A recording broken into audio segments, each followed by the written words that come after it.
stop guessing on how to get Android apps running through Valve's Project Lepton. This is exactly how you prepare for this new compatibility layer, without failing once.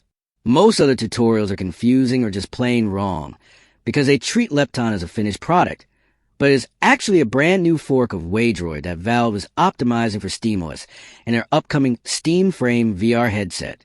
Before you try to find a download button, you need to understand the logic of the Lepton container, or you'll just get stuck trying to install regular x86 APKs on an ARM-based translation layer. We're going to do this hand in hand and step by step. So, it is impossible for you to be left behind when the official rollout hits your Steam Deck or Linux desktop.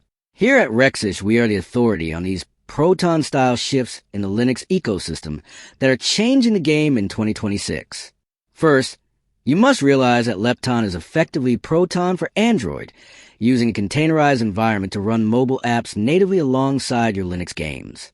The secret trick that other creators missed is that since Lepton is based on Waydroid, you can actually prepare your system right now by installing the base Waydroid packages from your distro's repository to ensure your kernel supports the binder and Ashma modules required for the Lepton handshake. This works because when Valve officially pushes the Lepton update to the Steam client, it will utilize these same low-level kernel hooks to launch Android games directly from your Steam library. If you are on an x86 machine like the Steam Deck, Lepton will also leverage the FEXEMU translation layer to handle ARM-native Android code, which is why your current Android emulator